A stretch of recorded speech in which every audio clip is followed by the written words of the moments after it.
Welcome to the Fighting on Film podcast, the podcast all about classic and obscure war movies, from the Normandy landings to the days of chivalry and swords. If it's been captured on film, we're going to try and cover it. I'm Robbie of RM Military History. I'm Matthew Moss of Historical Firearms and the Armourer's Bench.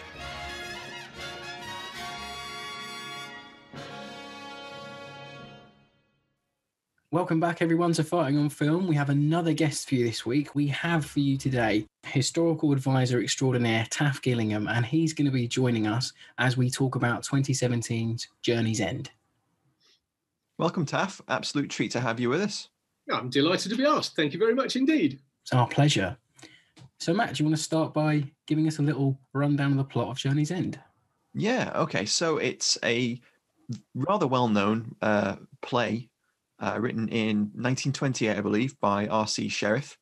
And I think the film was adapted by Simon Reed, and it was directed by Saul Dibb.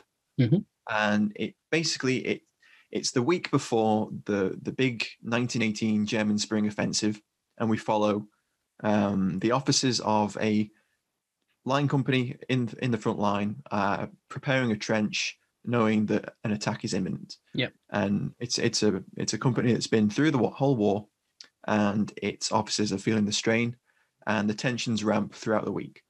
And Taff, you were involved with the film as a consultant, and also you provided the costumes and the kit, etc. So we're really looking forward to discussing the film as a film, but also getting a little bit of insight into the work that you do. Yeah, I mean, I think that's a pretty good summing up. I mean, I think that one of the problems with Journey's End is that we're all so familiar with it just because it's kind of been around forever. That I think it's probably worth just doing something. I mean, something that really just sort of explains, as you said, my role as historical advisor with the film. But I'd been involved with Journey's End really back since 2004. I mean, we'd set up Khaki Devil as a company to hire uniforms, equipment, weapons and props in 2001, towards the end of 2001, to supply The Trench, the BBC television series The Trench. And in 2004, we got to do our first major West End production, which was Journey's End. And we had a call out of the blue from a lovely lady called Charlotte, who was the costume designer.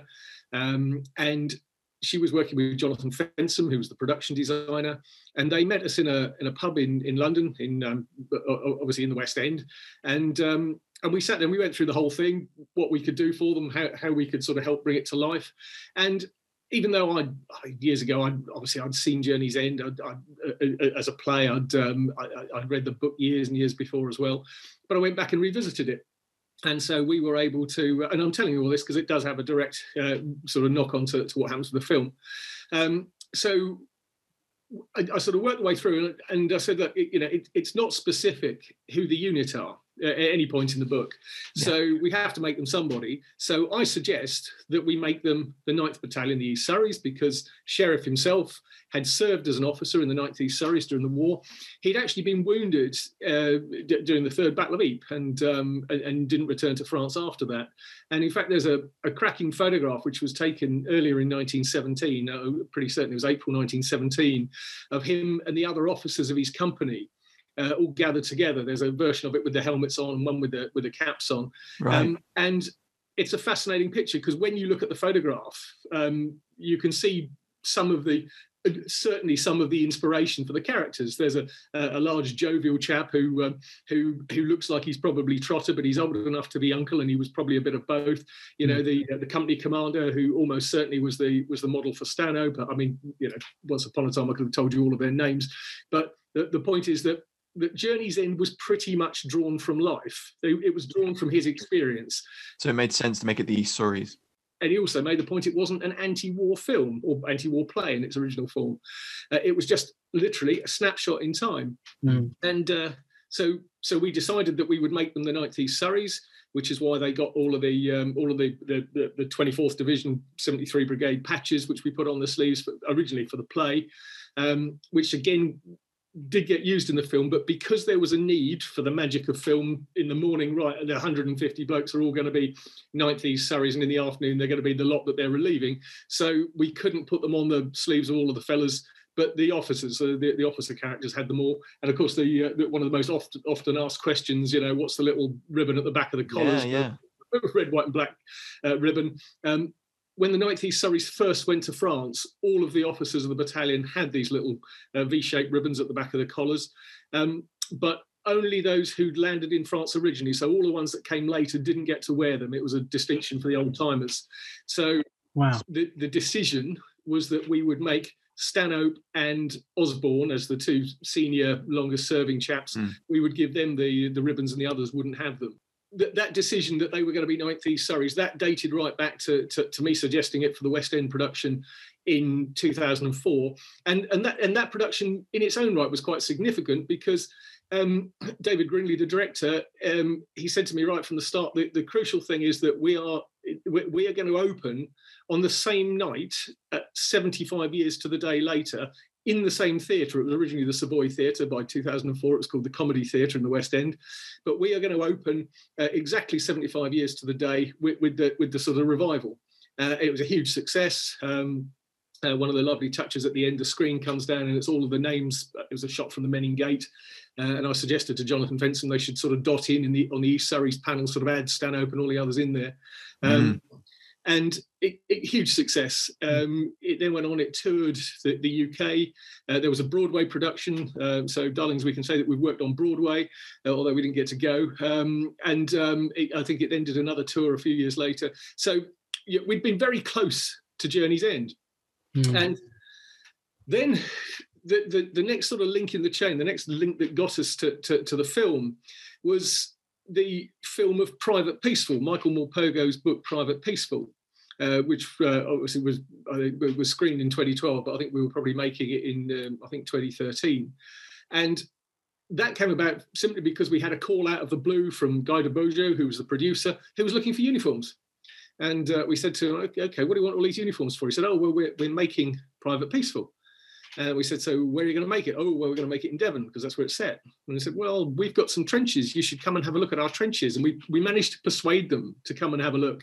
And while they were here, we then sort of took them and showed them various other locations, said, well, this could be a village school and this could be the headquarters and all sorts of other stuff. And basically by the end of their visit, the director said, yeah, fantastic. We will shoot Private Peaceful here.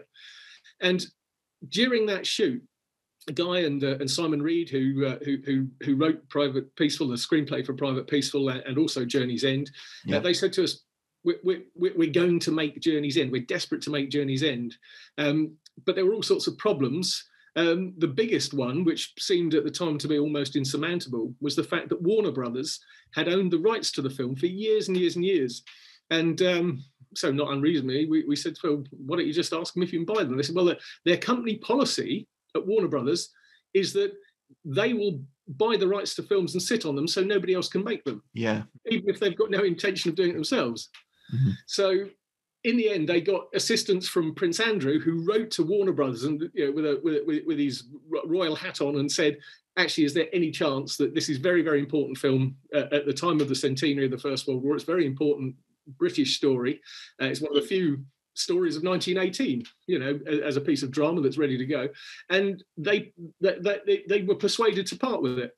So we got the call in September, I think it was, in 2016. And Guy rang me up and said, at long last, we're ready to go. So that's fantastic. This was, like I say, September 2016. And Kevin and I are saying, oh, this is marvellous. That will keep us busy next March or April and give us a bit of time to sort everything out. And I said, so when do you want to shoot it?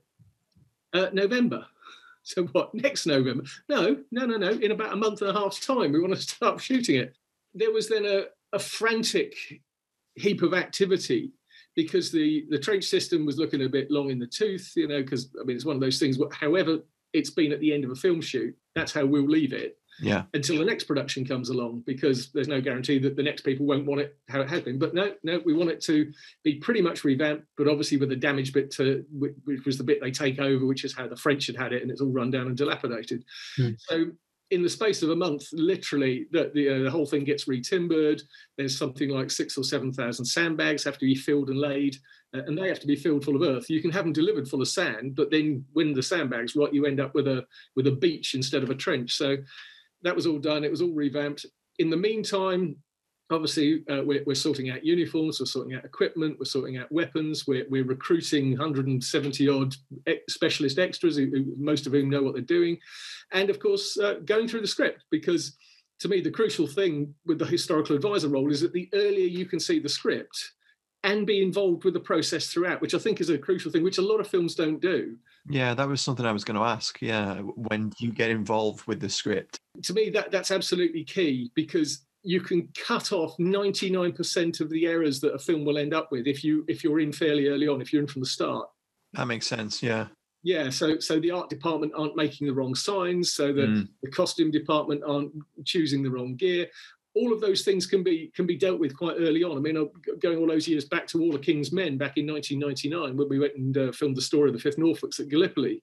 I turned up at the BBC in London and walked into an office, and the only person there was the line producer and her PA, and that was it. And I said, "Where's everyone else?" She said, "There isn't anyone else." Why isn't there anyone else? She said, "Because you're the most important person. As far as I'm concerned, we're working on a historical piece about the military, and that's your role. You're going to stop everyone else making the mistakes." That's exactly what you want to hear, isn't it, when you walk into an office? Yeah. And sadly, that doesn't happen that often. But luckily, because we'd worked with Guy and Simon before, and the Guy's Fluidity films, basically, right from the outset, I was able to go through the script.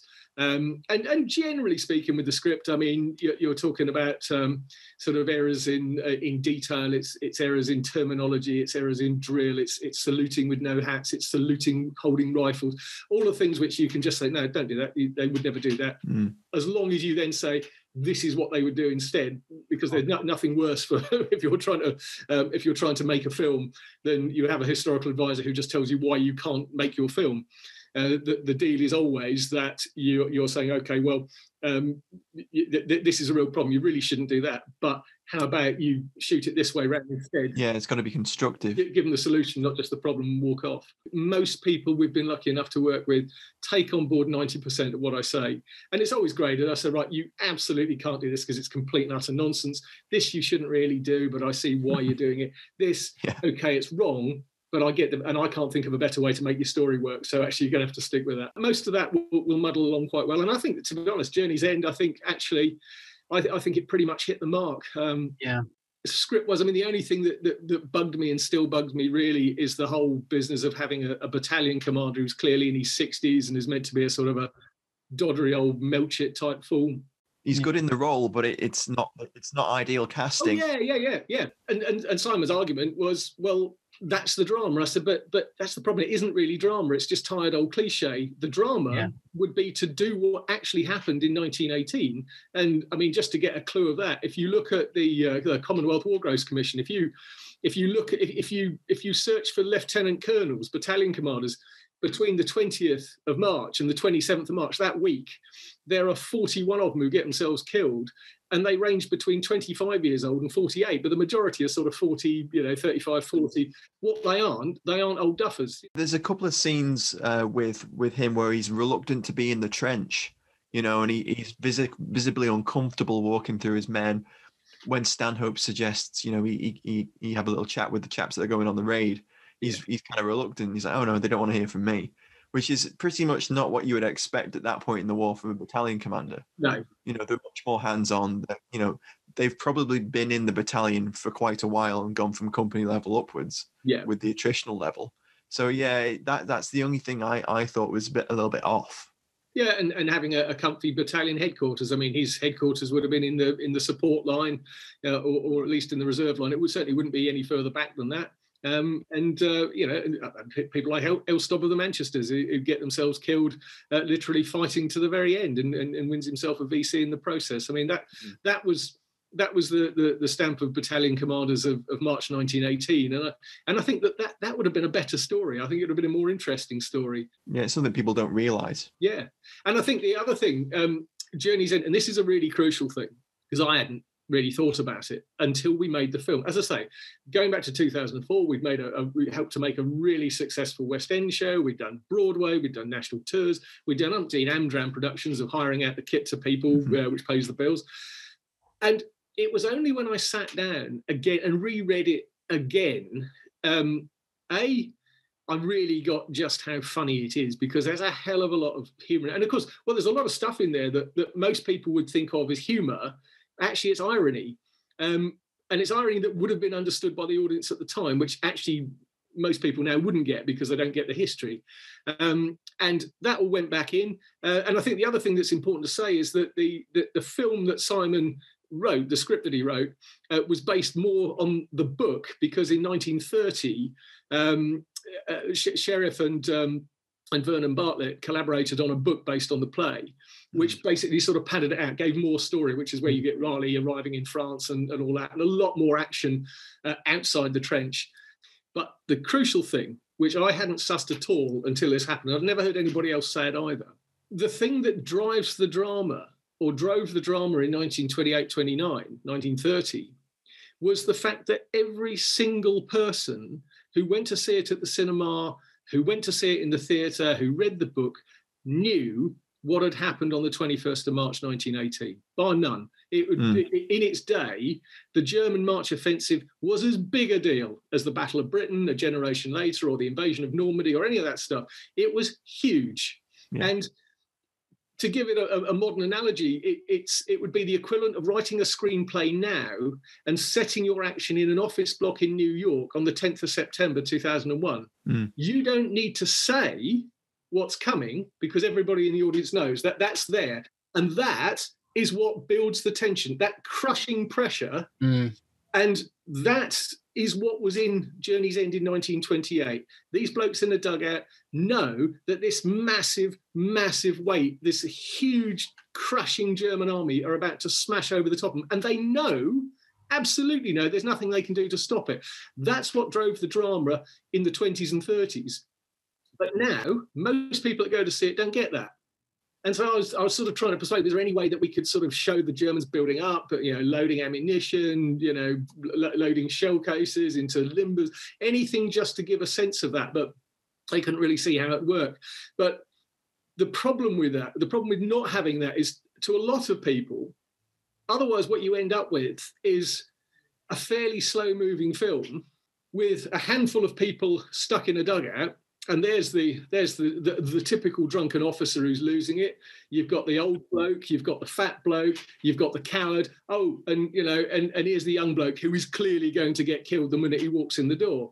Now, in 1928, 1930, that was cutting edge drama, because nobody had written it before. Since that time, those handful of characters have been recycled through every single piece of First World War drama that's been written in a play or in a film or in a television series. So people going to see Journey's End for the first time go, oh, I've seen all this, there's nothing new here. Whereas actually, if you get it, if you understand what it was about, where that pressure came from, what the thing that drove the drama, and you also had to suspend everything that you've seen since and say, well, actually, this was new in its time, then it works brilliantly. And of course, I think that the great thing about it was that Saul Dibb actually managed to bring that to life. He managed to work his way through the fact, so there's people that, of course we've seen these guys before, but my job is to bring them to life. I need to make these people believable. And and they chose some great actors to actually make that happen. I think it's probably one of the strongest British casts put together in quite some time. I've got a list here. You've got Asa Butterfield as Second Lieutenant Raleigh. You've got Paul Bettany as Lieutenant Uncle Osborne, Sam Claflin as Captain Stanhope, Tom Sturridge as Second Lieutenant Hibbert, Stephen Graham as Second Lieutenant Trotter, and Toby Jones as Private Mason. Big names, everyone. I don't think you can deny. It has that same feel as those classic big ensemble films in like the 40s, 50s, from British cinema, where you've got this weight of talent that takes the raw material and projects it onto the screen in a manner that that the writers and the director is wanting. It's just got that ensemble feel of those classic films, innumerable to mention, but it's such a good cast, and I think the casting of it was really something. What I thought was interesting that you mentioned there, Taff, was the perspective of the audience. Like, when I watched it, I suppose as being a historian, I knew what the offensive was, and I knew when it was going to happen. So as soon as it said 21st March, I was like, oh, okay. So, yeah. So it could be if you go into it, it could be any trench from 1917 onwards, couldn't it? There's nothing for the general audience to go, oh, that's 1918. And that's something that made me think, oh, okay, so the tension's going to ramp. But yeah, I wondered, with the general audience, people that aren't as familiar with the period as say we are, whether that came across the tension. But I think you were right, and I think Saul Dib does create that tension throughout. We have mentions of it's coming in a couple of days. There's the trench raid anyway, so that kind of projects that tension, and that creates like a level of tension organically. So it's not an offensive, but they're going into action, and there's a build up, and the train noises from the distance, that kind of gives something, doesn't it? A lot of people said, oh, it's, obviously Sherriff has been wounded and gone back to Britain at the end of 1917, so he doesn't take part in the March offensive. And a lot of people say, well, why on earth did he set it then? But the reality is it is the only point in the entire war that you could set it. For a start, the Germans only attacked the British properly a handful of times after the end of 1914, early 15. Yeah.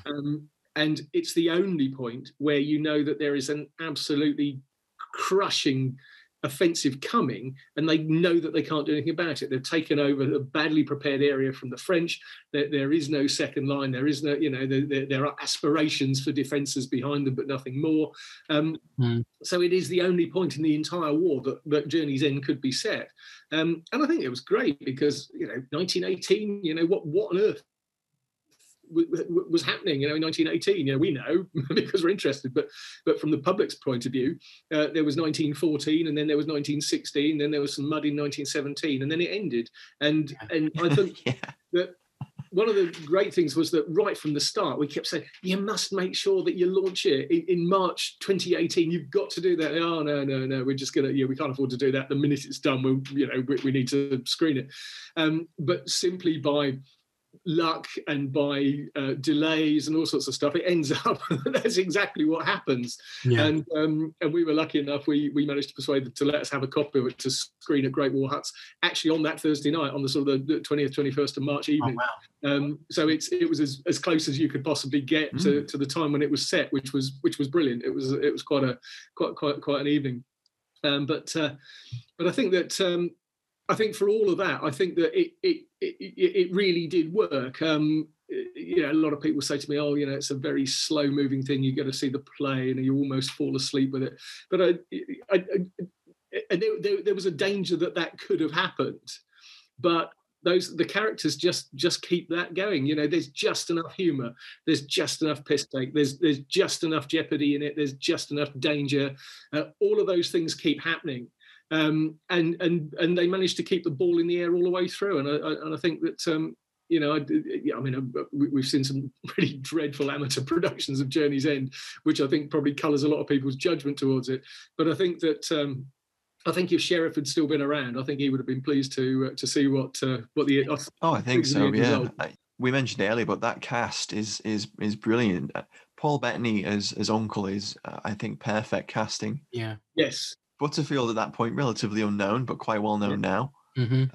Really, does a stand-up job, and as you say, I think that the interrelationships of the men in the bunker, in the dugout rather, it comes alive, I think, and you feel like that is how it would have been. You almost feel there at points. They're believable people. I think the cast really they mesh really well, and they feel believable. Like I feel that Toby Jones has been with them since like 1914. He's been their cook for that long. I always think Trotter's been field promoted so much, and he must have been like a CSM or something. Because it's just the way he wears his kit and the way that he is. He's the odd one out, but he's not the odd one out. They need him. Everyone feels real. They feel dyed in the wool, or dyed in the khaki, should I say? Yeah. And I've got a contemporary review from The Guardian. I'll read a little bit for it. We always try to on the pod. So, for the 100th anniversary of the First World War's end, here is an unassumingly excellent new film of R.C. Sherriff's classic 28 stage play. Adapted by Simon Reed, directed by Saul Dib, it's expertly cast and really well acted, forthright, powerful and heartfelt. The dramatic action is opened out, while always conveying the essential, cramped claustrophobia of this tragic ordeal. for me, I was a bit disappointed when the film came out because all these reviews were so good, and yet I asked my friends, I'm like, "Have you seen Journey's End? It's fantastic." What? No. Yeah, When was that? When was that out? And I'm like, "It's out now. Go see it. It's a British film. It's fantastic." No one went to see it. It's such a shame. I didn't see it in cinemas. I regret that. I just didn't know. I didn't know it was on. Well, the problem was that it was trying to find cinemas to screen it. As you say, I mean, the reviews, they're cracking reviews, one after another. I mean, the Times Sunday Review ran a front cover of it saying, probably the best Great War film ever, which was a hell of a claim. But the problem that they had, and it had been the same with Private Peaceful, in that the big multiplexes are just not interested in stuff like this. It's all about car crashes and it's about fast action, it's about spies, all sorts of stuff. Whereas slow-moving, very British, historical piece, they just didn't want to know, and they just couldn't get any of those big multiplexes to take it for anything more than like a couple of days. No one was prepared to just say, stuff it, we'll just put it in, we'll just, we've got 101 screens, we'll just put it on. And yet the BBC play it last Christmas and Twitter exploded with tweets. I think Journey's End was trending. I think, well, that's probably never happened. So it proves that it's wanted and it has its place. I mean, 1917, I don't think can hold a candle to this personally, for atmosphere, for actual genuine tension, not just ramped up artificial tension that was sort of in 1917.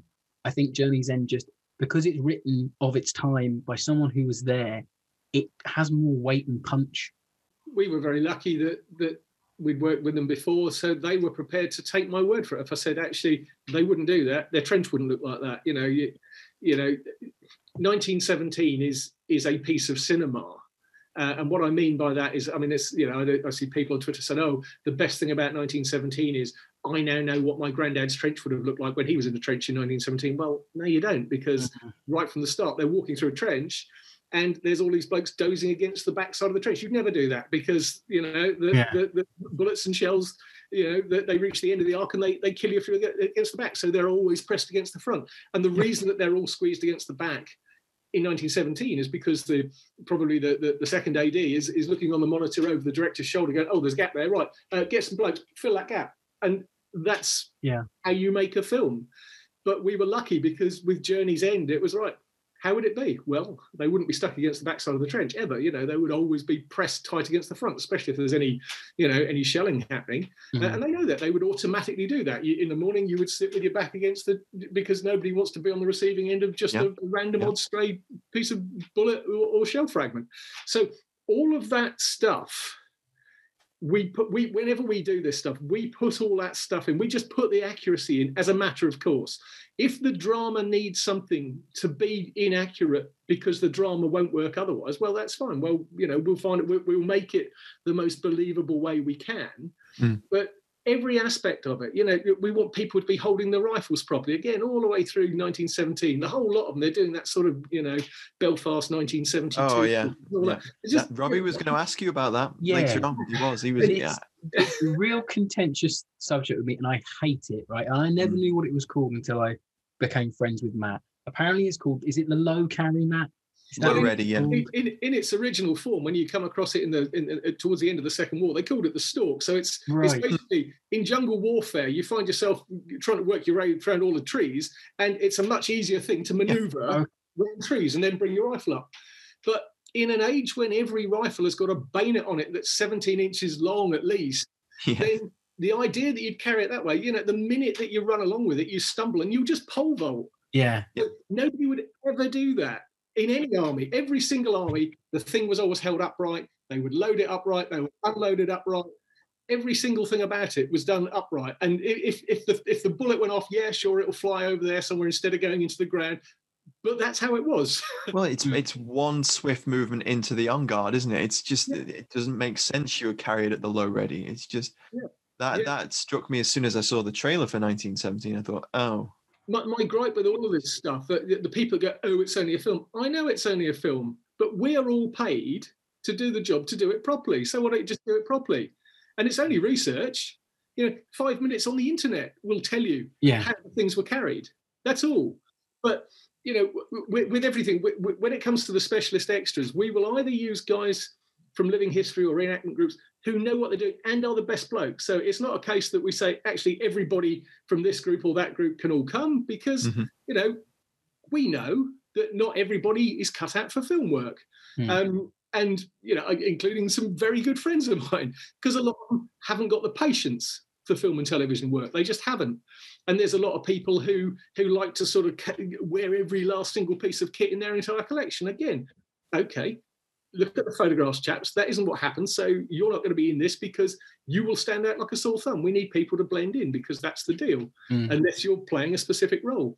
So we've built up a database of 200 or 300 fellas who could be called upon to make that stuff happen, to bring it to life. I mean, things like Private Peaceful or Downton Abbey, when you're doing the big sort of battle scenes in no man's land, they will all be broken down into groups under an NCO, because it's the much easier way of working them out, rather than do what a film company would normally do and have the third assistant director standing there at the side of the field going, you, the bloke in khaki, take 10 paces back, and everybody, no, not you. So we just say, right, what do you want to do? Oh, I need more blokes over there. Right, Corporal so take your fellas 10 feet backwards, bosh. And the whole lot's moved around like pieces on a chessboard. Because we just use the way that the army would have moved them around at the time, because it's quicker and it's easier. And the whole thing just works much, much smoother. So we want people that know what they're doing. We've got quite a lot of fellas that have no particular interest. They don't collect the stuff, but they've come with us as extras for probably 10 years or more. And so they'll turn up and you go, well, there's your gear. They'll put it on properly. They know how to wear it. They know how to carry the weapons properly. And we say, right, there's an over-the-top scene. They will automatically all gather at the bottom of the ladders in the right order. And so it just makes life, easier for everybody, for us, for the crews, for the other extras. And also it just makes it more realistic, more accurate, because they're doing what they should be doing. A lot more nuanced than having 300 guys run as fast as they can out of a recently dug trench. And I think even that, I mean, that to me, you know, by that time, you know, this is absolutely the moment when the new training's kicking in, you know, by all those lessons of the Somme had been learned, you know, it's absolutely the time when they're advancing in proper formations. And again, I mean, it's another reason why we would rarely employ former ex-soldiers, for instance, unless they're people who have a real interest, who want to do it right, because they can't help it. They automatically just revert to what they do. Do what they've been trained. Yeah. And it will take me several days to try and drag that out of them before telling them what to do. So just using people who know nothing and then training them is usually more successful than trying to pull out of somebody years and years of experience of doing it a totally different way. So that's why hopefully we end up with something which is as accurate as we can possibly make it. And as I say, the trick to me is that all that stuff should just be happening. It should just be invisible. It should be there, so that when people are watching it, and I get the fact a lot of people won't know the difference, but the people that do know, they just, they got that right. And if they got that right, then they've probably got other stuff right. At the same time, audience pick up on those things that are going on and go, okay, so that's what they would have been doing. Yeah. So when they watch a film that's made later or previously, or they watch something different and it's done wrong, ostensibly, then they go, well, that's not how it was in Journey's End or Private Peaceful. So they have something to refer to. Yeah. I think that's important. And the more accurate films are, this is one of Robbie's favorite points, is it's the main means of people's mass consumption. It is. So that's how people learn, and it's film is becoming one of those medium that holds people's attention in an age where people's attention's taken up by a 10-second video. Film is one of those few things that can, you know, bring people into sort of a narrative that lasts more than 60 seconds.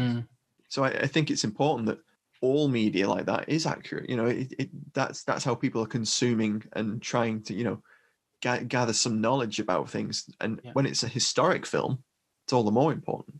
I mean, but our argument right from day one, when we started this back in 2001, is that it just doesn't cost you any more to do it properly than it does to not do it properly. Very true. Why don't you? Because if you just do it properly, then somebody else could be worrying about scripts and they can be worrying about all the other things. But if everybody's just doing what they should be doing in the way they should be doing it, and as I say, this whole thing that English people go, oh, it's only a film, it doesn't matter. Well, trust me, a lot of these people are paid far more than the people who are going, oh, it doesn't matter, to get it right. So why shouldn't they get it right? Yeah. It just seems nuts. Giving them an easy pass seems crazy to me. I think it's really ironic as well when you see some not picking out any directors in particular or anyone like that, but you go, oh, we've tried to make the most authentic movie that we can, and we're trying to be really respectful to the men that gave their lives, and then you see the movies they make and you're like, well, hang on, because if you say that and then you present like things that are wrong, then it's a complete juxtaposition. And I understand like restrictions of filming, restrictions of studio, all things like that, but when you're sitting in front of the press and being like, we've tried to make the most authentic movie that we can, and then you see a guy who, I don't know, it's set in 1914, but he's wearing 37 pattern webbing, you're like, well, that's just wrong. And you owe it to yourself then to get it right. I mean, I think that the problem really it goes to the heart of filmmaking. I mean, we were very lucky with Private Peaceful and with Journey's End. They were low budget. They didn't have the money in a way to employ hundreds and hundreds of different people in different departments. And we were very lucky that everybody had bought into the idea that they wanted to do it properly. But I think that the bigger you get, the bigger the scale, there becomes a huge distance between people like me, the advisor, and the directors. I mean, to me, if I can't work with the director, if I can't have a conversation like the one I'm having with you now, just say, look, I get what you're trying to do, but that wouldn't happen. It should be like this. Yeah. And they go, oh, right, yeah, I get your point. Okay, let's just do it like that. Because 99 out of 100, they'll get, yeah, okay, I get it. Let's do that. Or sometimes they get, look, I hear what you say, Taff. I have a very good reason for not doing that, and it's this. Or actually, I've got a very good reason. I'm not going to tell you what it is because I'm the boss. Fine. But on the really big productions, there just becomes this greater and greater distance where no one can get anywhere near them. Oh no, he's having a moment. He's in the zone. You can't talk to him. I will need to pass a message to 20 people to get to him. By which point the moment's gone. And you also get different departments making their own decisions. So the makeup department, I've decided to give them all 1980s bouffant haircuts because I think it's a creative thing to do. I exaggerate, but that is something that can happen. And there'll be reasons for it. They will have come up with their own reason for it. I mean, the Crimson Field, the television series in 2014 or 2015, whenever it was, the costume department decided that they weren't going to have any scarlet tippets on the nurses. They were going to be crimson. They weren't going to have any red ties on blokes in hospital blue. So they just all got with open collars because it was bright and they didn't want anything bright. And I get why these decisions get made, but in the end, with all these departments making decisions that no one's got any means of trying to pull them on board and go, look, yeah, okay, I see what you did, but okay, if you don't want a bright red tie, put them in a crimson one because it's better than they've all got the collars open. It just looks a bit mad. And the clue's in the name. It's uniform. They all should look the same. But that's what happens. So art department will go, oh, I've decided I'm going to do this, and the wardrobe are going to do that. And whereas you don't get on documentaries, you don't get that because they haven't got the budget. They come to us and go, right, just make this happen and do it properly, please. Right, and we just make it happen. So I see how these things happen. I mean, one of the other really frustrating things is that very often the art department will turn up or the production designer will turn up to see us on day one. So, right, we're working on something about the First World War, and the first thing they'll produce is the same 4 or 5 photographs, all taken within 3 or 4 days of one another in 1917 during the Third Battle of Ypres, of 8 blokes dragging a stretcher through the mud at Pilkham and a mule pulling a water cart stuck in the mud and a field gun, and you're like, oh, this is what I'm creating. Hang about, you're doing the Battle of Mons. There isn't any mud, there isn't any hell. But it's the First World War, and I said you wouldn't do this with anything else. If you were doing Call the Midwife, and it was 1954, you would be researching 1954. Why aren't you researching March 1918 or February 1917? Because, and the trouble is that the imagery of the First World War, a tiny amount of it has been completely blown up out of all proportion because of the media, because they use the same stuff over and over and over and over again until it's just gone into people, even people who should know better. I think I said to one of my mates in the reenactment group I used to be in, if I had £1 for every time I saw that lad with the guy over his shoulders and coming up the trench in 1916, I'd be a millionaire because I've seen it so many times. But yeah, talking about kit there, should we move on to the alley tally, chaps? Oh, feel free.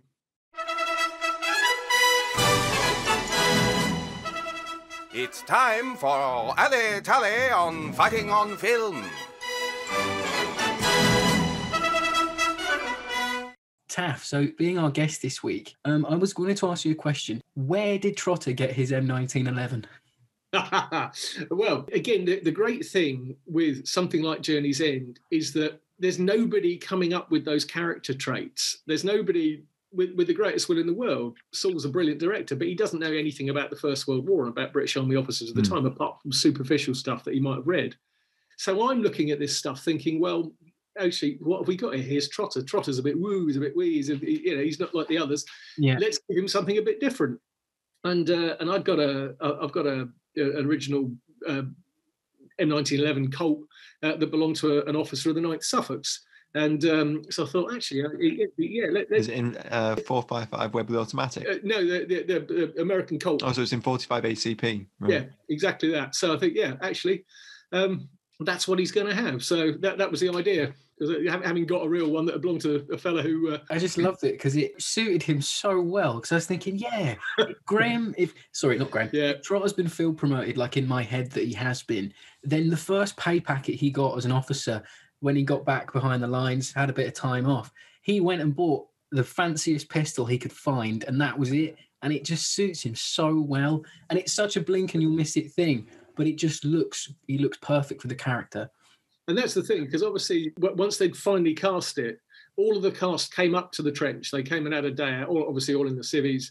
And obviously we trained all the main cast members for Private Peaceful, and Simon and Guy, the producers, wanted us to do the same. I said, but it's not the same. I can march them about a bit, but actually, really, this is much for they're not going to do any of that stuff. There'll be a tiny amount of marching. Most of that's going to be controlled by the NCOs behind them anyway. That great scene where they all march off out the farmyard at the beginning.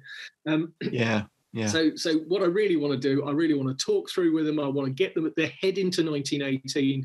I want them to understand that the view that they've brought of the First World War with them is completely different to the war that they are about to represent on screen. So that was what we spent most of the day doing. But throughout that day, I was sort of listening to them and I was chatting with them and getting a sense of who they were and how they were likely to play those characters. And by the end of that afternoon, I decided that Trotter was going to have a Colt M1911. Brilliant. Yeah, when I first watched the movie and I caught that, I was very impressed. I thought that is a lovely touch that almost no one else would have thought about. A private purchase semi-automatic handgun, when everyone always sort of associates the Webley revolver with British officers of World War One. So it's it's just one of those things that are intrinsically linked. So I thought it was a lovely inclusion. And can I just have one more alley tally this week, Matt, before you go on? Of course, I'm not going to jump into mine. Sorry, I just while it's in my head, we were talking earlier about the authenticity, and because you've got all the cast and the extras that look right and proper and can act the way that they should act. It's a really, really small thing, but I really, really, I can see it in my head more now that we're talking to you. Raleigh, when he puts his regular service dress jacket on to go on the trench raid. Yeah. Bettany, he's got his top button undone. He's got the button undone of his SD. He looks comfortable. Raleigh's never been on a trench raid. He does it all right up to the nines with the collar clasps. And I was like, that is perfect. Because he's never been on a trench raid. He wouldn't know anything about it. And he's been taught at officers' school, look the part all the time, dress to the nines, top button done up. And he puts it on like a proper FNG. And it was great. Not particularly alley, but I just love the inclusion. Yeah, I mean, again, it's always that whole thing all the time. Because I mean, as I say, there's no one really there that in most films that's the sort of detail that through no fault of anyone's, that it takes years to got that stuff in your head, which is what we do. So that sort of stuff, when you go, right, they're going to get geared up for the trench raid. So that's the conversation. I'm having that with Asa Butterfield. I said, I think that you'd do this. Oh, do you? Yeah, well, I was thinking this. I said, well, actually, you've just arrived. This is what I think you do. Okay, and he's going to do, oh, right, okay, yeah. And he was brilliant because he was one of the nicest people. He really was, and he just bought into the whole thing. And there's a scene where he fires a flare pistol, and Kevin brought his flare pistol, proper Webley flare pistol, and so just because he needed to feel what it was going to feel like. What's it like to fire a flare pistol? So we're all gathered in the dark, before they shoot anything. Is it right? Here's your chance. And he fired about 3 of them just to just to get his head around it, and the third one hit this enormous, hugely expensive lighting rig and really ruined that. So right, okay, that'll be enough of that. But it was like a big, well, like we would have been, oh, fantastic, I'll forget that, you know, which is nice. So Matt, your rally this week? Well, I know your pick was the Colt 1911. Mine was the Webley Flare pistol, which is just one of those things you just don't see in films. You know, I bet it isn't in more than a handful of films, so it's a lovely inclusion. But my true alley pick this week isn't anything particularly exciting, but it kind of plays into that level of detail that I love about the film, and it's the Princess Mary tin on the writing desk when he's writing a letter home. Yeah. I love that. I thought that was a really brilliant inclusion. And I saw your Great War, your Great War Huts video a little while ago, and you had, I think it was about four of them, four or five different examples, and some had the chocolate in, and some had the cigarettes in. I just thought it was brilliant.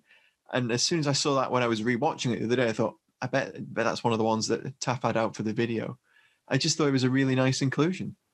Yeah, I mean, obviously there is an art department and there are prop buyers, so there's props. In fact, if I'm really honest, the only 2 things that niggle me, apart from the issue with the Colonel that we've already gone through, is that there's a 1940 dated ammo box at the end of a trench in one scene, which just annoys me, because actually a handful of mud would have cured that. Yeah, of course, yeah. And in the officers' dugout when they go for a meal, there's 2 brass shell cases, which are very clearly Second World War aircraft cannon shell cases. We've got, pom-pom cases which would have done exactly the same job and been right. But again, that's what happened. That those things were shot in Wales. So nobody had mentioned that they needed it, and so we weren't on hand to do that, because most of it, they obviously shot all the trench stuff with us in Suffolk, but Screen Wales, or Welsh Screen, or whatever they're called, had sort of a Welsh government had offered them money to go and shoot in Wales, which was quite a powerful argument when you haven't got much money to make your film. Of course, yeah. So they'd gone there and done the sort of the external headquarters stuff, and they built the dugout set in a big I suppose it was a film studio or a big warehouse or something in Wales.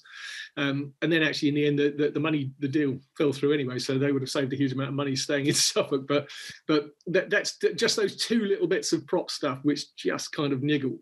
But I think if I may be allowed one alley thing myself, right at the end, after the whole thing's been mashed to pieces, you see there's a German soldier walking through the trench with his Mauser AZ carbine. What I had in my mind with that sort of end scene, because there was a big debate about how we do it, whether it cuts off at the end of the bombardment or whether you saw the following day. And I mean, I thought it was quite important that you showed the aftermath. And several years ago, Richard Van Emden, the historian, I called to see him in London, called around to see him, and he said, I think I've just bought the most amazing First World War photograph ever taken, which is quite a claim. Yeah. So I go up into his office and he said, what do you think of that? And incredible picture in a trench. There's 2 dead British soldiers. There's empty ammunition boxes everywhere. I said, I completely agree with you. I said, would you like me to tell you when it was taken? He said, you can't do that. I said, I'll tell you the day. He said, how can you do that? I said, right, look what's in it. There's two dead British soldiers. One of them's wearing a greatcoat. The British Army had an official summertime and an official wintertime. So from the 1st of October until the end of March, you could take your greatcoat into the trench. The minute the 1st of March arrived, you weren't allowed, the end of March, after the end of March, you weren't allowed to have your greatcoat in the trench, unless there was extenuating circumstances like the Battle of Arras when it was so cold that the blokes freezing to death. So it's going to be sometime before the end of March. Ammunition boxes are all empty, so it's been a fair old scrap. If you look in the foreground, in the right foreground, there's a rifle propped up against the side. And if you look carefully, it's a Mauser AZ carbine. There are only two lots of Germans who use those generally, and I'll bet it's a stormtrooper. And what's really fascinating, actually, about the one in the photograph is that you can see the breech is open, and there's a round jammed in the breech with another one stuck in halfway behind it. So in the midst of this scrap, stuff this, and But there's rifles with bayonets propped up. There's blood still dripping off one of the British soldiers. There's distress rockets and stuff all sort of prepped. And in the background, he said, "Well, it's smoke." I said, "It's not smoke. It's fog. It's the 21st of March, 1918, without any doubt at all." And you're like, "Whoa!" Wow. And Wow. in German script at the bottom, it was very hard to read. He had to get a German lady to decipher it. Basically, it said the English trenches after the storm was passed. So here is a German soldier who completely gets the fact that he has just taken part in one of the most important feats of arms that the German army have been involved in the entire war. And he's taken a souvenir of it. Wow. And that was the image I'd got in my head. I said, that's what we need to recreate. We need to create a thing full of dead British soldiers and debris and empty ammunition boxes. It's been a furious scrap. You know, that's what we need to do. So that's what you see Jay Hendy as the German soldier walking through with the muzzle of his AZ carbine sort of dragging along the ground behind him. And I to me, I think they really got that. I think it really got that sense of the following day. You know, the fighting's moved on. It's probably the afternoon of the 21st, and even though the writer and the production were all of the opinion everyone gets killed. I mean, as we know, the majority of people were captured, but that's just left to your imagination. Yeah. But I think I really think that. I really think it hit the mark. I think it did capture that feel that when that barrage started, you know, and I think it really got. And the blokes who were in it, the blokes who were sort of underneath it. I mean, you could see, you know, this was some of the heaviest sort of pyros that I think have been used there for a while, and it was really, you know, you could see them sort of getting squashed by it. It was quite impressive. It's silent for a moment, and then there's the most almighty thud as those mortars start landing. Yeah, and it's just cinematically, it's really beautiful because there's just a shot along the trench, and then the pyros start popping off. Yeah, and that the sound is just immense. Really, it hits you so hard. Yeah, you really feel the weight of it, especially when Raleigh, the bit of is it a bit of corrugated iron or something that hits him in the back, a bit of debris, but you really feel the punch of that hitting him. And it's really, and I know it's coming because I know the play, but when it actually comes, you're like, oh god, yeah, that really hit him, didn't it? You know, and because I think sometimes in the play you just, you know, obviously you just see him come down from the little entrance of the dugout, and you don't actually see why he's so hurt, but seeing it, you feel for this young lad, and it's like, oh my god, it actually has real weight to it, and that's another brilliant thing about the film. And again, I mean, you know, I was lucky. I mean, I interviewed quite a lot of veterans who'd remembered the 21st of March, and that is just how they described it. Just that silence, that moment before it started, and then just a wall of sand, and just that crushing pressure that just pins you to the front of the trench, and knowing there was nothing you could do about it. You know, if you hadn't got away by then, you were stuffed. Yeah.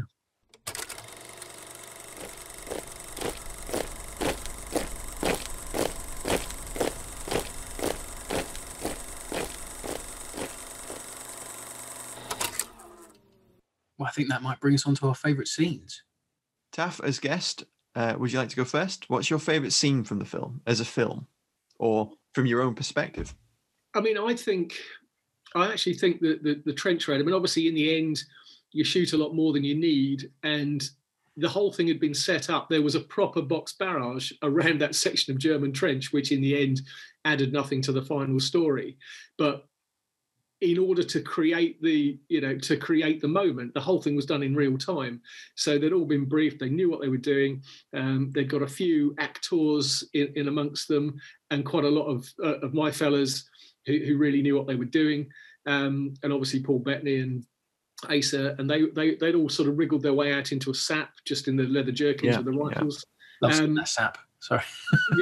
Yeah, and at whatever the cue was, suddenly the trench mortars start laying down this box barrage around this piece of German trench, at which point the signal to go, and they all go dashing across in this great rush. And as they sort of break it, there's a corner of the German trench which has been smashed in, and Pickles Hayward, one of the khaki chums, nobody's briefed him to do it, but a German pops up at the end of the trench and he just goes to shoot him, and that's the sort of the lead-in that gets them into the trench. There's this sort of furious piece of action. They grab a German prisoner, they haul him out, And my memory of it, and it might only be a memory of it, is that was just the sort of like the first take. They were just going to, see how it went and then do it properly. Right. And I can just remember Laurie Rose, the cameraman, saying, "That's perfect. We don't need any more. That's it. We got it. They've just done what we need them to do." And obviously they sort of haul the German out, then the stuff where Bettany gets killed, and it was quite surreal. And it all just happened in real time. There wasn't like 101 different versions of it. It just sort of happened in real time. And I think that pretty much summed up, again, that they created it exactly how I said it needed to be done. Well, this is how I've read it. This is how at the time, this is how it was done. Right, okay, we'll go for it. And we got some of our fellas who really knew what they were doing, who sort of led the action and took them into it. And good actors being good actors, they do as they're told. They just brought it to life. It's really nicely shot. It's tight.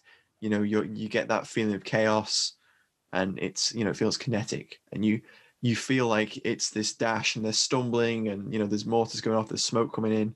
And then, they grab that German guy, and he's reluctant to get out the trench. Sometimes you might think an actor would, possibly help, scramble up the side or, be dumped into the British trench. But he's literally he is properly manhandled in that scene. I think he was terrified. I think because he hadn't really he'd been told there was going to be a trench raid and he was going to be taken prisoner, but we'd deliberately not given him any other direction.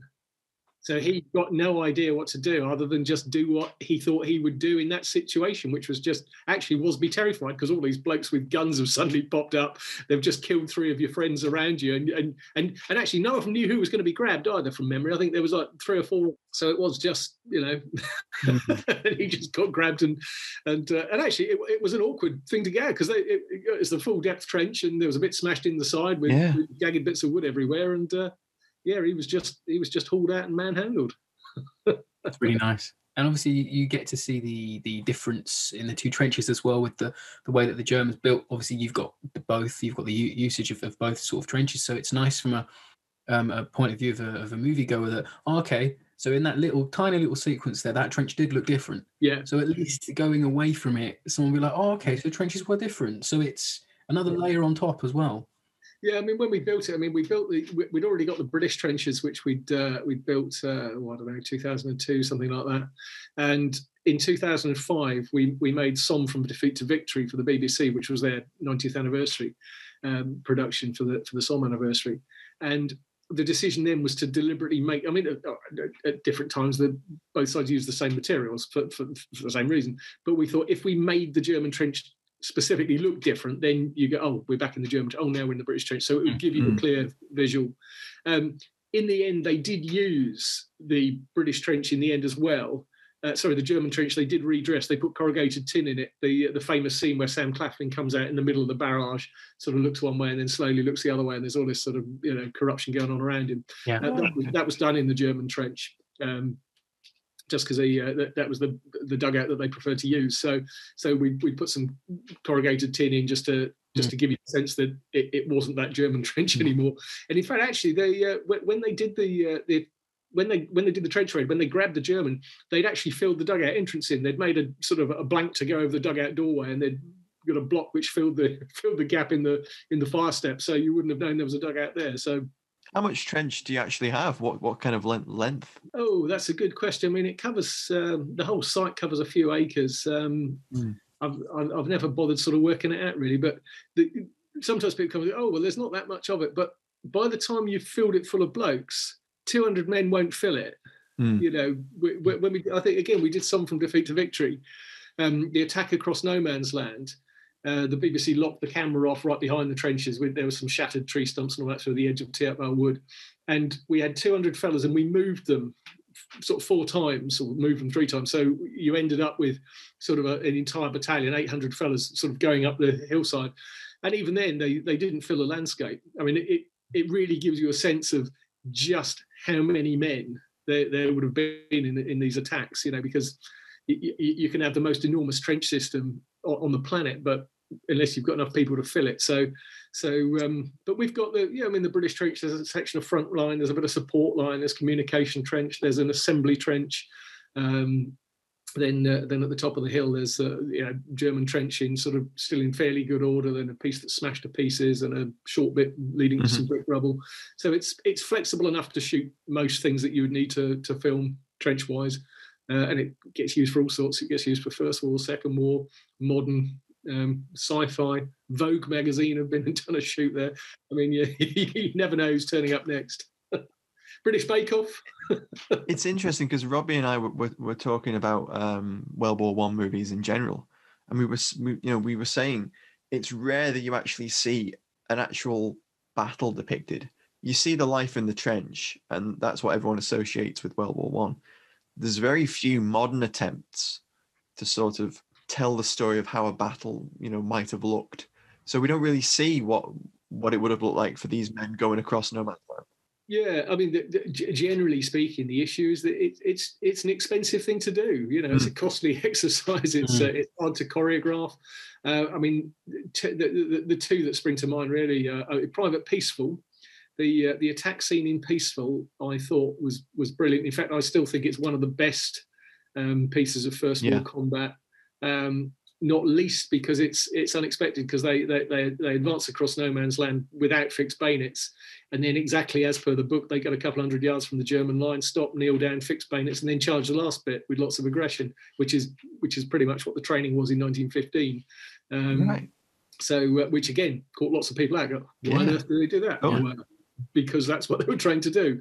And I think that what was lovely about that was that the way that, I mean, the cameraman was a Polish fellow called Jerzy, and the way that Jerzy had shot that was just very matter of fact. So you're going across no man's land, all the stuff's going on, and when one of the main characters who you've been with all the way through the film, when he gets shot and killed, you see him get shot, and as you go past it, you just look down, and then on. There's none of that sort of slow, lingering, watch the light go out of his eyes stuff and then move on. It's just as the old boy said, you'd saw your mate get killed, you couldn't stop, and you never saw him again. Bang, gone, and keep moving. And I think that really, really put that across far better than most of the sort of the big budget productions that you see. Again, because most big budget productions don't actually research how those scraps were fought. The fights of the time were always choreographed, if you like, in very specific ways depending on what part of the war. I mean, the other one that springs to mind, which is my favourite, and I bang on about this endlessly just because it was a great thing to be able to do, to actually have a direct impact on the end result, was in Downton Abbey, the second series of Downton Abbey. They'd had a scene earlier on, which was meant to be the song where they get beaten back. The final scene where Matthew Crawley gets injured was in 1918, which was good because this is great. You're touching on something that most people don't know about.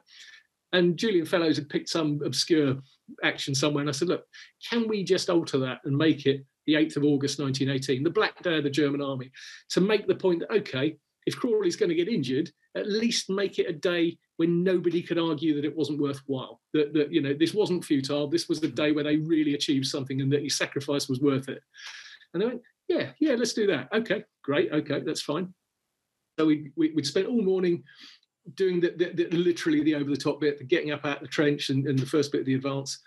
Then they broke for lunch, and we'd got about, 25, 30 Germans, mostly reenactors, some local fellas. And just as they broke for lunch, I heard the director say to the third AD, get rid of the Germans. I don't need the Germans, but send them home. And so I wandered over to her and I said, did he just say send the Germans home? She said, yeah, we don't need it. I said, look, can you just do me a favour? If you send them home, it'll be a real problem because nobody minds hitting the cutting room floor. They just don't. They expect that. That's what films are all about. But if you've taken a day off work and you've come to the other end of the country, as some of these fellas have, and you don't even get used, next time I ask them, they're just going to say no. Yeah. Oh, yeah. All right. That's fair enough. Yeah, fine. So she said, well, just leave them in the trench. I said, right, brilliant. Okay. As soon as she'd disappeared, I went and saw the armourers and I said, I want you to do me a favour. I want you to issue every single German a Mauser rifle and 20 rounds of ammunition. Oh, yeah, but the director's just, yeah, I know. I've heard what he said. This will be on me. If it all goes horribly wrong, it'll be my fault. But I want you to give all of them 20 rounds of ammunition and a Mauser. And they went, so what are you going to do? And I explained what I was going to do. Right, okay. Can you kit us out with some uniforms? Why is that? He said, we'll get the Maxim out. They dragged the MG08 on its sled out. And we got them togged up over lunchtime. And I went to all the Germans and said, right, this is what's going to happen. You are not to tell anybody. Nobody's to know this. No member of the crew. Nobody. None of the Brits. After lunch, you get back there early. You get those rifles. You get in your trench. And what's going to happen is that when the Brits do their attack, as they're advancing, there's a track that runs right up through the centre of no man's land. When the first blokes get on your side of the track, just let them have it. And we'll rely on the fact that the Brits will do what, they'll realise what's happening, and the first wave will get killed, and then they're going to keep coming. They're going to keep coming because it's the 8th of August. They're going to break over the top of you. Some of you need to get killed, some of you need to surrender, and some of you need to run off. And the guys from the German reenactment group say, we're not going to surrender, we're going to get killed. Fill your boots. Anyway, so it's been a nice late lunch. Everyone's had too much to eat, and they're all a bit lethargic. So eventually, they finally, right, okay, camera's rolling. The camera's on a dolly. It's sort of running along this track along the side, and they said, right, okay, up you get. So they all come charging out of the trench. They all sort of form up into their lines, and as they start sort of gathering speed as they're crossing no man's land, the first few blokes get to the road, and suddenly it just explodes. The German front line explodes in this hail of fire, machine gun fire, and the first bloke, you see the expression on their face of complete surprise as they get killed. And first few fellas all get killed or wounded, and they're rolling around. And I'm sort of being amongst them. I say, keep going, don't stop. So the NCOs are dragging them on, and there's German soldiers surrendering and being pulled up, by the shoulder straps, and there's others being killed and surrendering. And it's just like this tide that just goes over the top of the trench and out the other side. And in the midst of all this, I can just hear the director go, "Get the camera off the dolly, get in amongst them, shoot it as a documentary. This is fantastic." And it was brilliant because in the end, in the final scene, when you see Crawley gets hit, there's a huge shell coming, and his Batman pushes him out of the way, and this big bang and all that. But you see this big tide swarm over the top of the German trenches, and the last thing you see is Germans surrendering, and and it really, really worked. If I'd have said, "Can we do this?" he'd have said no. But it's one of those times you won't very often get away with it, where you can actually influence it, and you know that you're going to end up with something much better at the end of it. And the ends justify the means. It was a great piece of filmmaking, and more importantly, from my point of view, it absolutely made the point that the attack on the 8th of August was a success. I think my favourite scene is the sequence where Graham, as Trotter, is showing Asa Butterfield's character around the trench. He's arrived, and he sort of takes him under his wing, and he walks him along the trench and shows him where everything is. And then he comes to the Lewis gun, and he, Lewis, and he shoulders the Lewis on its mount, and he's looking over no man's land. He starts making shooting noises, and it cuts to Graham, and he has like this wry sort of like grin on his face, and he's looking at the men. It's just like really interesting, lovely little moment of a bit of humor, bit of humanity, and it's just a very it's a scene that sets up the trench. It shows you the trench, but it does it in such a way that it raises up Trotter, the character, and gives a little bit of life to the people that Butterfield's character's meeting. I just think it's a really lovely scene. It's like I always think that Trotter is like fathering him, because when they're going out, it's like, right, wear your gas mask back under your chin like a serviette, and he's taking him around, introducing him to all the Tommies and stuff, and it just feels like a father smiling at his son. When he does get killed later on, it's even more weight. You're like, oh God, like he was their second lieutenant, but he was also like their son because they saw youth in him. It is. It's one of my favourite. What about you, Robbie? What's your favourite scene from the film? I think I mentioned it earlier. It's when Osborne and Raleigh are gearing up for the trench raid, and it's the dialogue for me that really sells it. Osborne's trying to calm him down because he keeps going on about, will the Germans retaliate? And Osborne's like, of course they will. There's a poem by Lewis Carroll, Walrus and the Carpenter, and I've just got a little bit extract from the script. So Osborne says, "The time has come, the walrus said, to talk of many things, of shoes and ships and sealing wax, of cabbages and kings."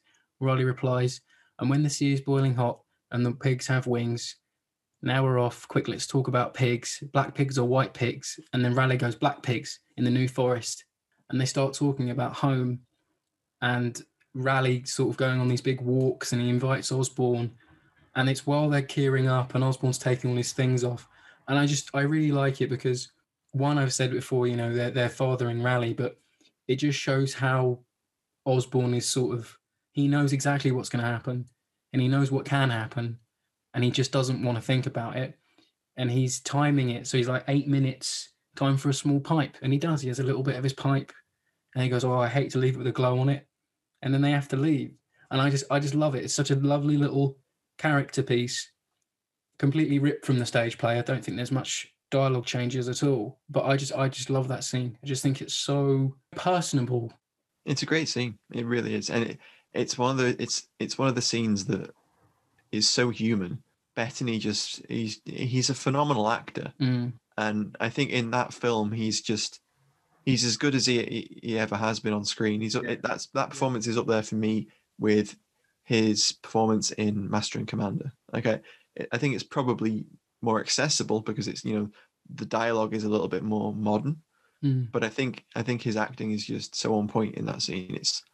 He's just such a likable character in that moment. You get why they call him Uncle then. I think that's when you realise why he got that nickname. Because he just feel like a lovely uncle. You're like, okay, I'll go on a trench raid with you. Come on. The weight of his death really hit Stanhope after that scene. He's like, look, he's the only man that I could trust. He's the only man that knew how it felt to be here. The strength of the script more than anything really comes through then. Really, you know, the brilliance of Sherriff's writing there. That's just for me like why I love it so much. It's just the words and the way that it's delivered by Bettany and Asa. But this is it for me. This is the only version that I enjoy now. There can't be many plays from 1928 that still resonate like that. Of course, there are some brilliant plays that are still doing the rounds, but certainly I can't think of another play about the war that still works on all those levels. The detail's still accurate. It sums up the era, the personalities, the people, the relationships. And as I say, you know, if you know about what happens on the 21st of March, if you've got all that as well, then every single bit of it still works. I don't think there's any of it really that doesn't. And as I say, the only thing really is that there's quite a lot of the stuff that people see now as humour, which at the time were irony, which if you don't know, if you're not in with the in-joke, you don't get the irony, but you still see that it's humour. And it still works. And I think that it would have been possible to make a version of it and completely screw that up. But I'm very pleased to say that we worked on a production that didn't. I think it's an absolute triumph. A lot of the questions I was going to ask you, Taff, have basically you've answered in, you know, just basically telling us. So I did have a couple of questions I was going to just ask about general things about, you know, the job. Yeah. But, you know, you've touched on them while you were describing working on the various productions. So I don't know whether you had anything, Robbie, you wanted to do before we do final thoughts. The only thing I wanted to ask was, I think you did answer it, but did you have to put any of the actors through any sort of basic training or anything like that? Were any a bit hard to sort of get into the mindset, shall we say? Yeah, I mean, not so much with this. I mean, generally speaking, we would do that. I mean, we certainly did with Private Peaceful and others, but because really here there wasn't a need for most of that. You know, we had an afternoon marching around and answering questions. We did some weapons handling, but again, the great thing with actors is that if they're good actors, you tell them and they just do as they're told. Of course. And normally they'll get it very, very quickly. And once they've got it in the mind, oh, you want it done like this, right? I'll do it like that. And then after that, then there's never a time when they're carrying the weapons wrong. Or, you know, so I mean that's from that point of view. So no, I mean, apart from a brief introduction to it, and obviously, you know, we were there all the time. So if there was any questions they'd got that they needed answering, we could do that. And obviously, Khaki Devil, Kev Smith, my business partner, he's there all the way throughout as well. Because I mean, Kev, there's nothing Kev can't make. So you know, if you need a Maxim gun knocked up in a couple of days or something like that, or a particular grenade, he's got that knowledge as well. There's nothing that he can't make. So if there was anything specific, then all of that stuff was happening, you know, in the background. Yeah, and it was proper teamwork. You know, it was, you know, the whole thing. It just, and again, because of the way that we employ the specialist extras, we employ some of them. We pay them a bit more money to effectively be the NCOs and say, right, you are in charge of these 10 fellas. And so to help the costume department say, well, you don't need to worry about this. These guys are going to be responsible for themselves. So after every tea break or every meal break, they just check each other. So there's never a time where suddenly there's a Sam Brown on the backwards, or there's a small box respirator swinging around the knees, or a small box respirator worn backwards, which is a cardinal sin, as you well know. So all of those things are taken care of internally, which means that the costume department could just concentrate on the main cast members and make sure that they were always exactly as they should be. And again, even then, sometimes you work with departments where they're really precious and they don't like being told, but there was none of that. Anusha, the costume designer, we'd worked with her on Private Peaceful, and so she was more than happy for if I turned up and said, actually, that needs turning around, or that's the wrong way up, or that needs sorting out, or he'd never wear it like that. None of that was a problem. Always happy to do that. And of course, the other problem that you get with film is that the costume department say, no, I'm responsible for costume. The prop department are responsible for the equipment that they wear. And to us, that's a nonsense, because that isn't how soldiers are. Soldiers wear this stuff all the time. It's them. It's part of their thing. So our whole argument about this is that equipment has to be part of the outfit, if you like, because it needs to look. They need to look like people who wear it every day of their lives and are comfortable in it. Whereas you watch so many films and it's so clear that the costume department have put the uniform on them, and somebody else has then hung a set of random equipment on that doesn't really fit and is all loose and baggy. Yeah. So it's all of that sort of stuff that we go out of our way to make sure that the people that we're supplying you with, or the people we're helping you with, look and act like the soldiers of whatever the period is. That's the deal. That's what we do. We try and make it as real as we possibly can, so that all the actors need to concentrate on is the lines and bringing it to life. Of course. I think you do a fantastic job. What can you say? So, Matt, any final thoughts for Journey's End this week? I know it's been a bit of a different episode, everyone, but I'm sorry about that. No, we really wanted to have someone on who's worked it on films. For me, it's a really it's an important film. I think it's beautifully shot. There's a great cast, and it's authentic. It feels authentic. It looks authentic. The dialogue is authentic, obviously, because Sherriff wrote it all the way, back then in 1928, and he was there. So it just has that feel of authenticity that I think is really important. And, I think it's probably got the best attention to detail of almost any World War I film that's been made in the last 15 years. And it's just an excellent film. I really enjoyed it. I've watched it a number of times now, and I've always thought it was, it's up there in portrayals of World War I for me. It's just a great movie. Yeah, I mean, I definitely, any listeners who haven't seen it, please seek it out. I think it's on one of the big streaming services at the moment, or DVD.